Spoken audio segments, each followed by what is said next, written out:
Hey Libra, welcome to your weekly forecast. This is going to be for the 28th through April 3rd. We do have a new moon in Aries, April 1st. It is the zodiac new year, astrological new year, astrological new year, and this is going to be the new moon for the new year. So it's going to be clean slate energy, fresh start energy. We're going to see what messages are coming in here for Libra, sun, moon, and rising. Keep in mind you might find this video after the time frame I mentioned. It's okay. You're going to find it whenever you're meant to find it. We're going to connect and see what's coming up. The first card coming up for Libra is the Fool. And this is a major arcana card. I'm going to move you guys here a little bit closer, Libra. So, a lot of you have heard me say that the major arcana cards come up anytime that we're coming into a significant new chapter in our life. It's a defining moment. And so even though I'm setting the intention for like a 7-day period of time, the things that are happening in the next 7 days are going to be setting some things in motion for Libra. And the Fool is very much that leap of faith energy, right? The Fool is this new adventure where we feel kind of pushed or called to do something that maybe isn't making a whole lot of sense to the people around us. It might be something, you might be hearing things like, I don't know, Libra, I can't really imagine you doing that. I can't really picture you doing that. That's not how I see you. Or I don't know if you would be good at that. But that's the thing. That's exactly the thing. We are who we say we are, right? Other people don't get to determine that for us. Other people don't get to decide what we're good at and what we're not good at. And it's not our job to fulfill somebody's impression of us or expectation of us. You get to decide at any given moment what direction you're going to go into or how you are putting yourself out there into the world. That is entirely up to you. The one thing about the Fool card, even though we're being led and we're being guided to take a big leap of faith or a big step, even though we're being led and guided to do this, and there's a certain element of riskiness to it, or taking a chance, we still want to try to take as educated and well prepared for risk as possible. We want to look before we leap, and we want to try to have some kind of a plan. It's not a good idea to be overly zealous or overly optimistic. We want to have some kind of safety net in place or some kind of plan. Like, this is how I'm going to jump. I'm going to take this risk, but here's how I'm setting myself up for success. And here's how I'm setting myself up to have something to fall back on if I need it, or something to hold me over until money starts coming in, or whatever the case is. So it is recommended to do a little bit of planning here. Yes, you're being led in this direction, but you want to be logical about it also. You want to try to be prepared as you're taking this leap of faith, right? You don't want to go jumping on top of that alligator. You want to try to miss the alligator if at all possible, right? So you're taking the leap, but you're doing it in an organized way, or you're looking before you leap. You're not just throwing yourself on your head. The next card that's coming up here for Libra is the Four of Pentacles. Now, this is interesting. This seems to be a reoccurring theme for a lot of the different zodiac signs this week. Sometimes that happens. Sometimes it happens in which there's like a reoccurring theme, or like a collective energy. So there could just be something in the collective in the next few days where there are people who are keeping to themselves, or are really kind of maybe hunkering down with their finances, or tightening the purse strings, so to speak. There could be this element or this energy going around. There is a lot of talk right now about the economy. There's a lot of talk right now about what's going on with Russia and the Ukraine, and how that's going to be affecting the food supply. And so there might be certain things that a lot of people are kind of preparing for, right? Like getting ready for a rainy day, or getting ready for some expected challenges ahead. So you might be looking at your finances. You might be finding that you're being more cautious with your finances. You might also find that you're being more cautious or protective of your space. I see Four of Pentacles come up in a couple of ways. I have seen it several times come up when there's a blessing coming your way.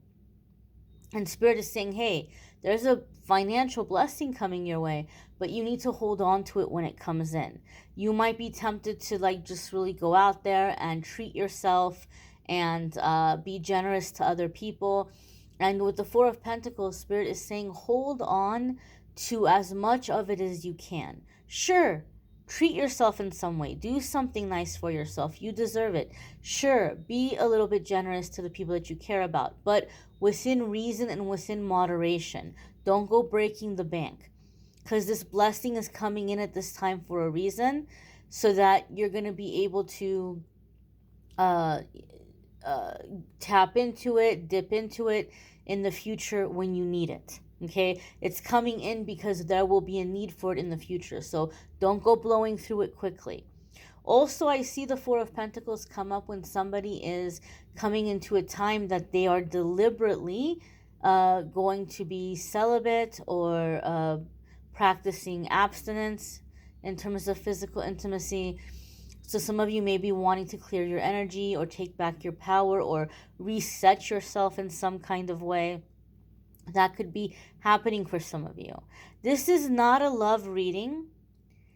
However, I do feel with the Four of Pentacles that's come up so far for several of the signs, I do feel the energy and the vibe that there's going to be a lot of people that are opening themselves up to date, or like they're manifesting a relationship and they're starting to date, but they are deciding at the same time to go incredibly slow as far as any kind of physical intimacy goes. They're like, let me get to know this person first. Some of you may even be manifesting something long distance, or something where the schedules are a little hectic and you don't get to spend that much time together in person. There may be communication. You all may be getting to know each other really well on a deep level, but the physical intimacy is not coming into it early on. And some of you are doing this deliberately, some of you are manifesting this subconsciously, but there could be something here like where you're wanting to reserve that part of yourself, or you might be doing some grounding, some clearing, some shielding. You might be doing some clearing or unblocking of the root chakra, whether you realize you're doing it or not. And so you may be claiming that physical space. The next card coming up here for Libra is the Chariot. And this is a major arcana card again. All right. So big changes coming in for Libra. The Chariot is a card of movement. It's also a card of decision making. Some of you have heard me say this before. It makes me think of the quote by Ralph Waldo Emerson. Once we make a decision, the universe conspires to make it happen.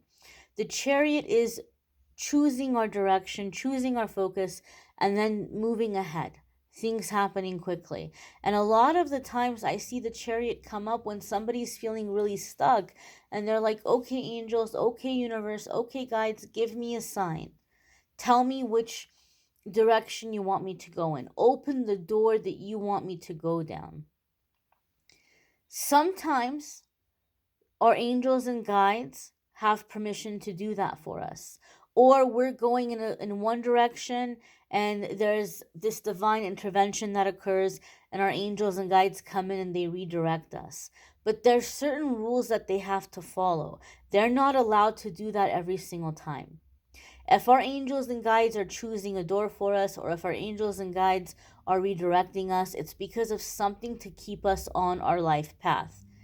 When you're not being given that thing of like, okay, this is the direction you're going to go in, or you're not getting the redirection, you're not getting the push, then the Chariot card comes up for me to tell me that this is a situation where you have to learn. Your life lesson in this situation is exercising your free will.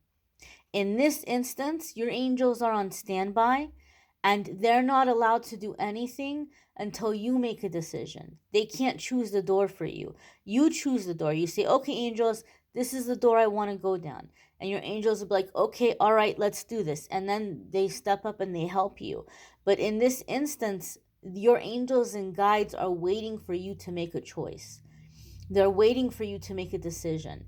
And they don't have permission to interfere with that process. But they're here to support you and help you through the journey once you decide. So Libra, you're going to have to make a decision. I know for Libra, that might be something you don't want to hear, right? I have good friends who are Libras.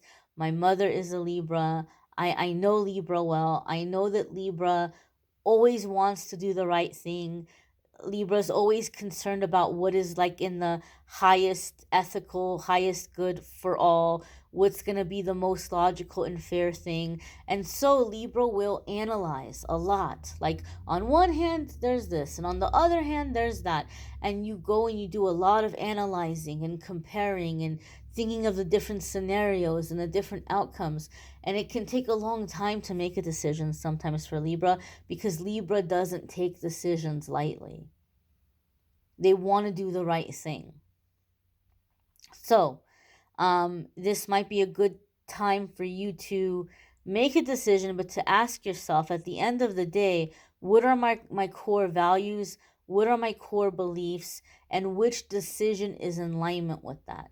That could maybe help some of you speed up with that process of making a decision or choosing. But right now, Libras, you guys are coming into a time of learning to exercise your free will. The next card coming up here for you all is the Six of Cups. Now, the Six of Cups can come up in a couple of different ways. The Six of Cups can definitely be, I have to giggle and laugh here a little bit because I know a lot of people are used to watching tarot for love readings, or a lot of readers do love readings. So people hear Six of Cups and they automatically, oh, you tarot readers, I'm so sick of hearing this. You guys are saying somebody's coming back into my life. I'm done with that person. I cut them off. They're dead to me. I don't want to hear somebody's coming back. It is true that is, and I emphasize here emphasizing one, that is one of the meanings of the Six of Cups. There could be somebody resurfacing. There could be a reconciliation of some kind, albeit it doesn't have to be romantic. It can be a family member you're estranged from, a parent that maybe wasn't around much growing up, and now all of a sudden they're resurfacing and they're trying to establish a relationship with you. It could be a sibling, it could be a friend. It doesn't always have to be romantic in terms of somebody resurfacing from the past. Six of Cups also doesn't always have to be somebody resurfacing from the past. The Six of Cups is a card of innocence. It's a card of purity. It's really connected to childlike energy. And some of you may be coming into that childlike energy. In your decision-making process, your inner child may be coming to the surface and saying, hey, remember me? Remember what we used to plan for when we got older, for when we were going to be grown-ups? Remember all the dreams that we had, all the things we said we were going to do? Some of you, your inner child is coming to the surface and trying to say, hey, like, I'm still waiting. I'm still waiting to do all the things we said we were going to do. And so they may be coming up in this decision-making process to where you're going back to the core. You're going back to the heart. You're going back to the essence of yourself and your purity before all the labeling and conditioning took hold. And you may be making a decision based on what that inner child always dreamed of or wanted for you as an adult. Six of Cups can also come up sometimes when we're really in this nostalgic energy. We're having a lot of memories about the past. And so when we spend too much time in the past mentally, that can cause us to start feeling depressed. So Six of Cups can sometimes be a reminder and say, hey, it's nice to have the nostalgia, but remind yourself once in a while to snap out of it and be in the present moment.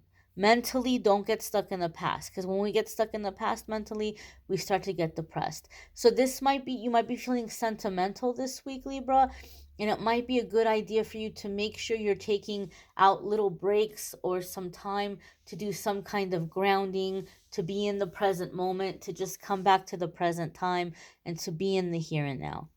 You may want to check out your moon sign and rising sign videos. Some weeks your moon sign and rising sign might resonate more than your sun sign. You may need a private reading, which I'm more than happy to do for you. If you go to calendly.com/amethystangelite, you can schedule a private reading with me there. Love readings for April are coming up here in the next couple of days. Don't forget to check out the message of the day, the card of the day. A lot of people have been asking me to do that, so I've been putting those out there. Check in the mornings and just see what the message is for the day. And I thank you all for watching, liking, sharing, commenting, subscribing. Have a wonderful week, my dears. Take care, Libra.